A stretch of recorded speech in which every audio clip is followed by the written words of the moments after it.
Alors bonjour à tous et bienvenue dans cette nouvelle vidéo. Aujourd'hui, nous allons voir est-ce que un pervers narcissique est apte à parler de la perversion narcissique. On pourrait se dire, comme il est à l'intérieur, qui vit tout à l'intérieur, c'est vraiment la bonne personne pour nous expliquer ce qu'est un pervers narcissique. Évidemment, c'est pas si simple. Je vais vous expliquer pourquoi dans cette vidéo. Je vous recommande de vous abonner à la chaîne si ce n'est pas déjà fait et si vous voulez ne manquer aucun de mes contenus puisque c'est une chaîne qui parle de la perversion narcissique et aussi des surdoués et vous voyez que c'est quelque chose, ce sont deux sujets qui sont intimement liés.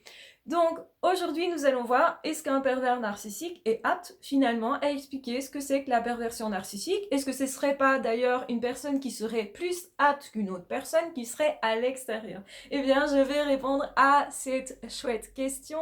Je vous remercie du coup de me l'avoir posée.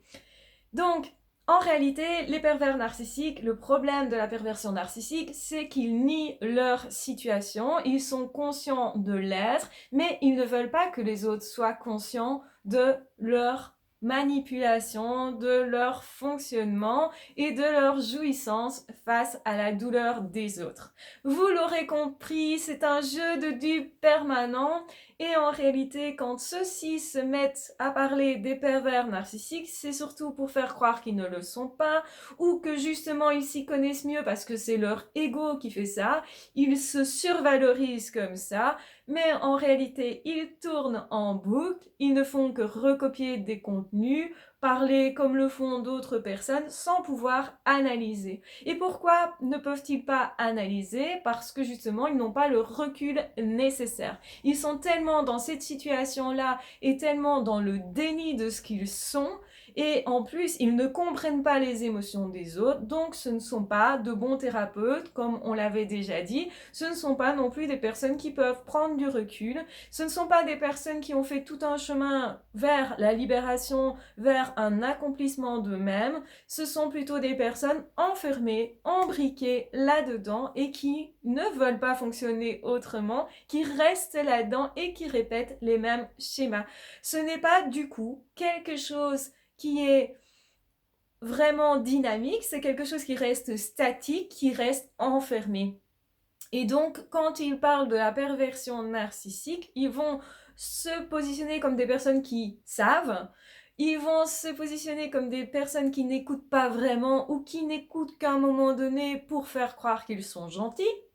Et ensuite, ils ne vont pas réellement aider l'autre, ils ne vont pas donner vraiment les clés pour se dégager de l'emprise. Parce qu'en fait, ils ne veulent pas vous voir vous dégager. Ils ne veulent pas d'ailleurs vous voir être heureux, tout simplement. C'est à ce moment-là qu'ils vont gâcher votre bonheur, vous faire culpabiliser, jouer avec vos émotions, et on reconnaît vraiment tout le fonctionnement des pervers narcissiques.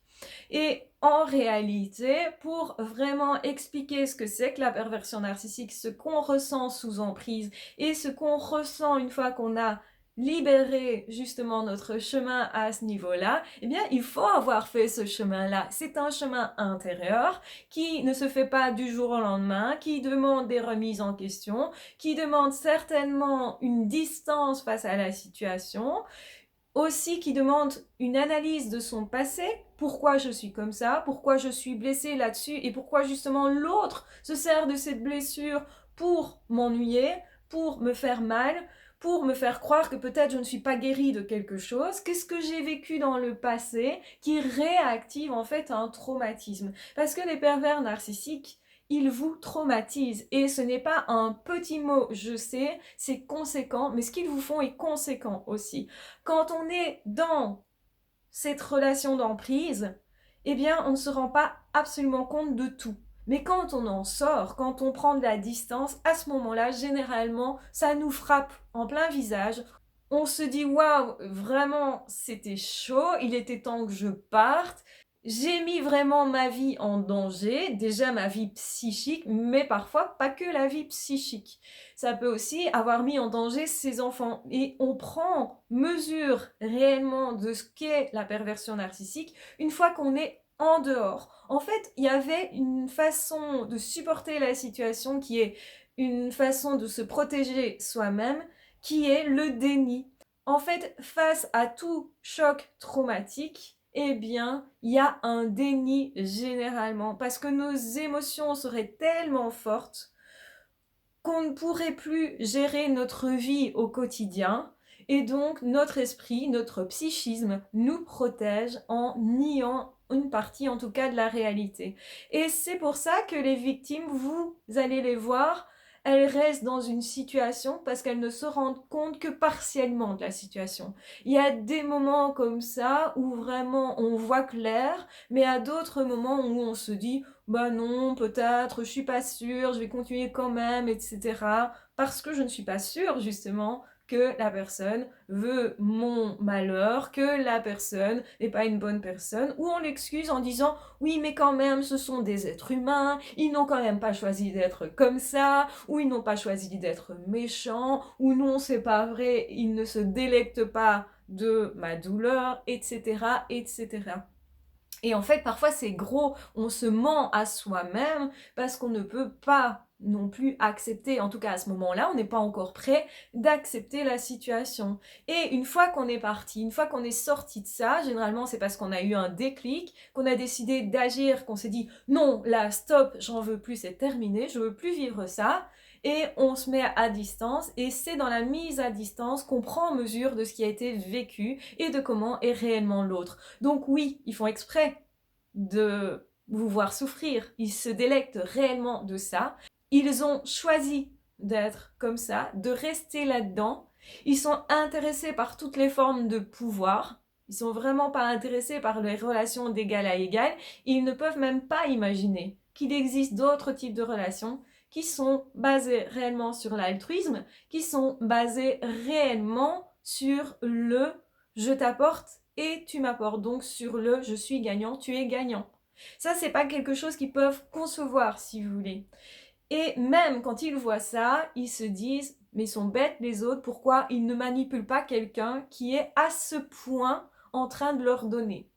Donc eux, quand on leur donne beaucoup d'amour, etc., ils se disent chouette, je vais pouvoir en profiter, je vais pouvoir manipuler, mais à aucun moment ils ne trouvent intéressant de se placer sur le même niveau que l'autre pour partager. Pourquoi ça? Parce qu'ils n'ont rien en fait à l'intérieur à partager, parce qu'ils ne l'ont pas construit et ils ne veulent pas faire l'effort de cette construction. Ils pensent que ça ne sert à rien, que ça prendra trop de temps, etc.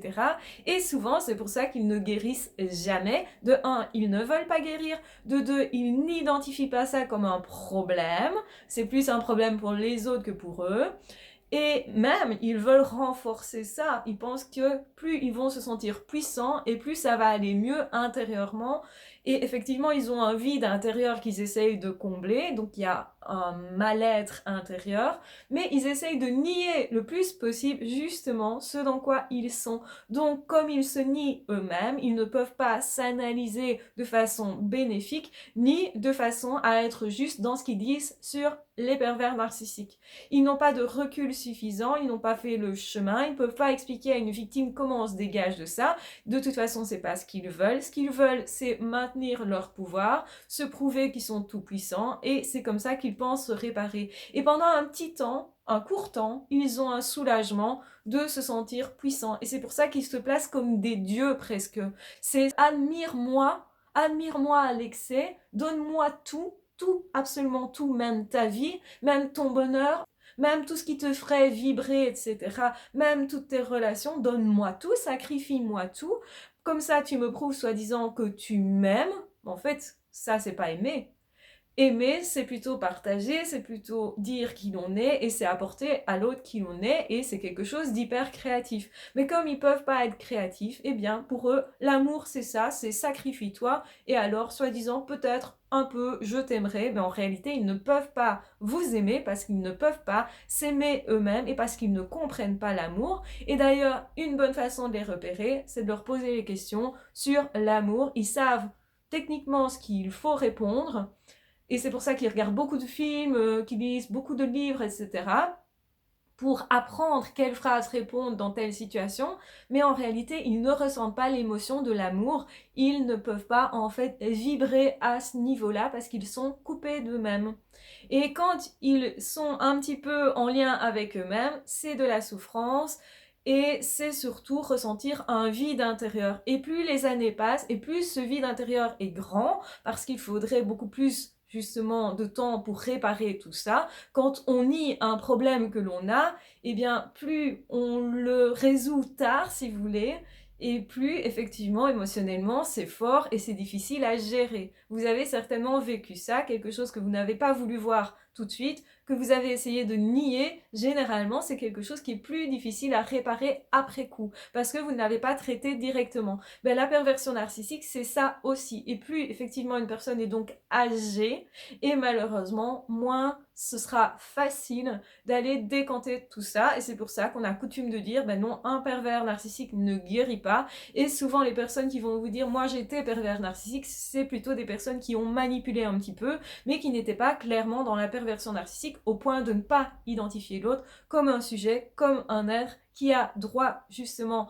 d'avoir des désirs propres, des besoins propres, et droit de les satisfaire. Donc voilà, j'espère que cette vidéo vous aura hautement intéressé. Je vous rappelle que toutes les vidéos sont protégées par des droits d'auteur. Vous avez bien sûr le droit de commenter, de partager cette vidéo dans la forme dans laquelle elle se trouve, et de toute façon, vous pouvez bien sûr me poser d'autres questions pour que j'y réponde en vidéo. J'espère en tout cas que cette chaîne vous amène beaucoup d'informations qui vous permettront justement de détecter les pervers narcissiques, de vous dégager de ces personnes-là et de faire tout le chemin d'épanouissement qu'il y a derrière les pervers narcissiques, parce que c'est important de le redire. Il y a vraiment la possibilité de s'épanouir énormément après ce type d'expérience. C'est important de le rappeler, de le souligner, de le redire.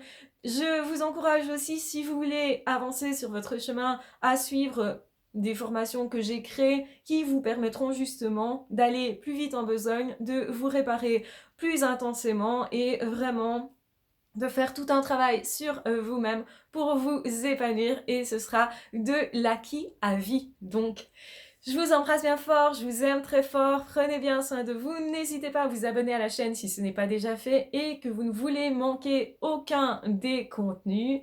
De toute façon, on se retrouve très vite, prenez bien soin de vous, ciao, bye bye!